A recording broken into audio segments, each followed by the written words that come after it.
name is Kieran, and I would like to introduce you to one of my inventions, the self-flushing green tank and the self-flushing Green Tank Plus.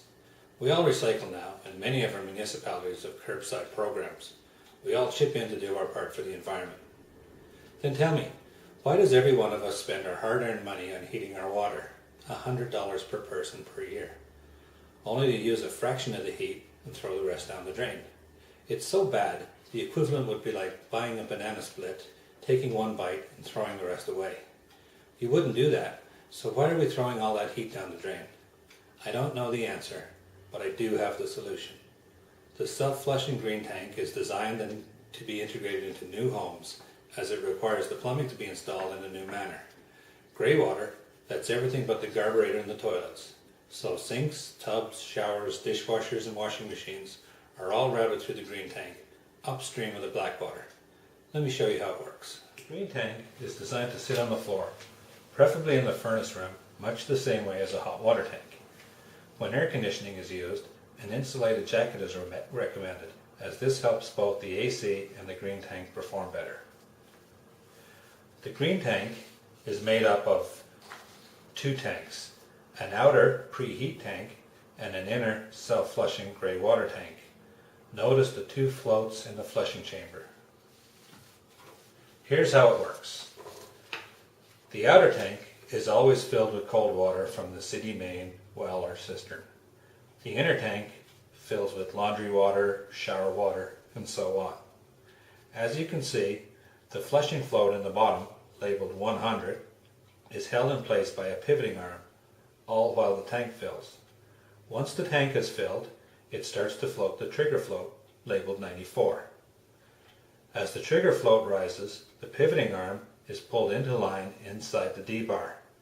This allows the flushing float to pop up, open the flap on the bottom of the tank and let it drain. And that's how simple the self-flushing tank is. Here's a close-up look at how the flushing float works. The flushing float, 100, floats up on a D-bar labeled 102 and is held in place by a pivoting bar labeled 106. You will notice that the pivoting bar is hinged off center. This is to make the bar top heavy and encourage it to lean outwards. Two thin rods labeled 98 and 104, or one memory wire, can connect the trigger float at the top of the tank to the pivoting bar. Once the trigger float floats up, the pivoting bar slides in line inside the D-bar, allowing the flushing float to rise upward and pulling 92, the rubber flap, with it.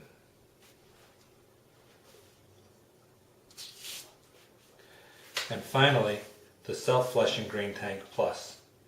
Here's a model that has all the attributes of a standard model, plus a heat exchanger for your clothes dryer. The average exhaust temperature of clothes dryer can exceed 135 degrees Fahrenheit or 57 degrees Celsius. The Green Tank Plus is designed to capture this heat, condense the vapor back into water, and allow it and the lint to be flushed harmlessly down the drain. And it allows the cool air to vent out the plumbing stack. There is no more need to clean the lint collector that came with the dryer, and you save even more money by recycling the waste heat too. But there's more. Ever wondered what those big trucks with huge tanks and that big 12-inch hoses off the back of them are? Well, they're called vac trucks, and cities use them to pressure wash and vacuum out sewer lines. Cities are using more of these trucks more frequently now because of low-flow toilets and low-flow taps. One problem low-flow technology causes is people think there's not enough water in our sewer systems to wash away all the sewage. That's not true. There's plenty of water to do the job. The real problem is there's not enough energy in it. However, the green tank fixes this problem too. By saving up the grey water and releasing it in 10 gallons at a time, twice as much as an old toilet, it adds energy to the sewer line. This provides plenty of energy to clear the homeowner's line and suspend the sewage while it moves it to the sewage plant. So there you have it, a win-win situation for everyone. That doesn't happen very often, if ever. The homeowner wins by retrieving the heat from the wastewater and lowering their bills for hot water. They also win by recovering the heat from the dryer for a further savings. The homeowner wins again by ensuring their sewer line never backs up. And the municipality wins having the energy of 10-gallon flush added to the sewer system. And everybody else wins because we need to burn less fossil fuels to heat our water.